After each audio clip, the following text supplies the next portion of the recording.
The reality is we have a very angry environment because of the things that we've done to Mother Earth.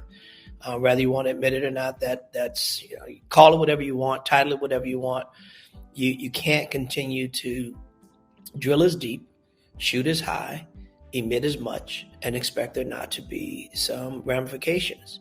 And unfortunately, we're seeing it manifest itself in these natural disasters that hurricanes come faster, they stay longer, they come more intense.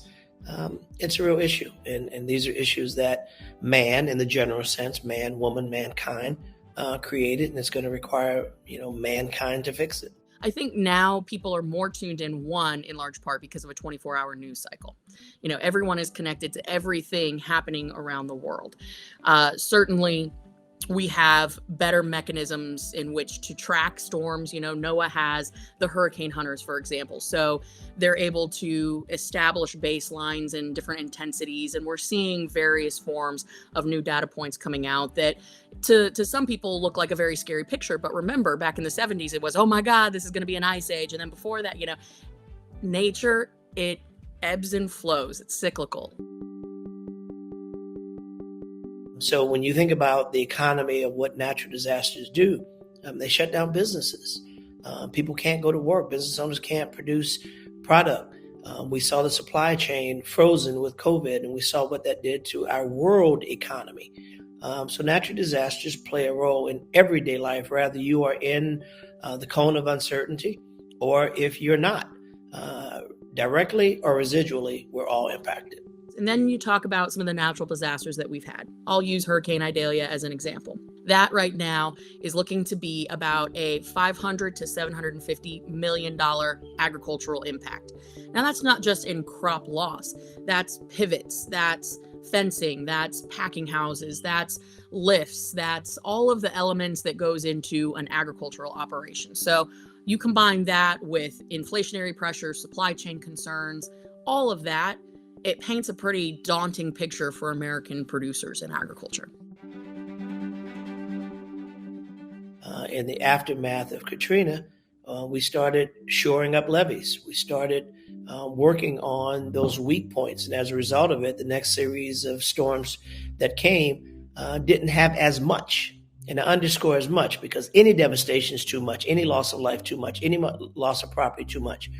But clearly, because of the work that was done, because of the investments that were made, we were able to mitigate the damages going forward.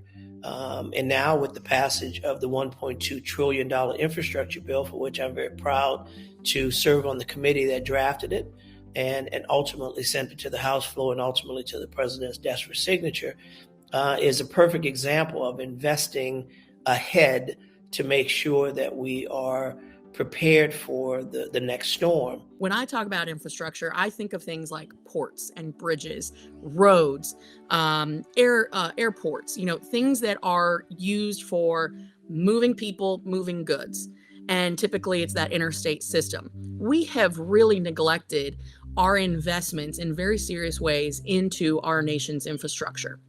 And you see it in the airport issues that we have. You see it with our seaports and being home to a state that has 14 deep water ports. That's a huge deal. And our ports really do drive commerce. So I would love for us to come together as Americans and really make that substantial investment. Insurance companies have made record profits. Yet we see more and more of them limiting their risk, but increasing their premiums. And I think the only way around that is to have complete insurance overhaul and reform. NFIP, the National Flood Insurance Program, Risk Rating 2.0, is a federal program. The property and casualty insurance is regulated by state legislators because they have a duly elected commissioner of insurance in Louisiana. So the two pots are separate, but equally as important. We need reform on the federal government side for flood insurance, and the state legislatures across the country need drastic reform to deal with the shrinking access and affordability to property and casualty insurance. Oh my gosh, in Florida, it's a huge issue. Unfortunately, it's not a federal issue except for the flood maps, right? and then the National Flood Insurance Program. And in Florida here, and I talk to my state representatives, my state senators, our state cabinet officials all the time. And I say, guys, what the heck are you doing? We have insane property insurance rates. I opened up my bill the other day and it had doubled. I about fell out of my chair. And for folks that are on, say, a fixed income, that is really, really devastating, because when you're on a fixed income, you have very little wiggle room, especially when everything else is going up, like your groceries and your gas bills and your utilities and everything. I think the insurance element is completely broken, needs to be fixed. Much of it is handled at the state level. But for the elements like national flood insurance, Florida's a donor state, for example. So you have a lot of people in Florida who say, well, why am I, as a Floridian, paying extra premiums to cover someone in California or in Montana? So there's a lot of questions about doing a more equitable disbursement and coverage of premiums for national flood insurance. It needs to be reworked. FEMA has a responsibility of being boots on the ground to monitor these storms when they're far away to when they get very close, to make sure that we have coordination with the Army Corps of Engineers, with the various paramilitary organizations, as well as the American Red Cross and all the other ancillary agencies that are literally boots on the ground, to make sure that we're getting resources to the states, and the states are then likewise getting them to the particular communities or the communities that are impacted. At the end of the day, we have seen enough of these climate change events, but we know that if history is any indicator, they're getting stronger, they're staying faster, they're coming in, they're leaving much more havoc in their path. We have to be prepared.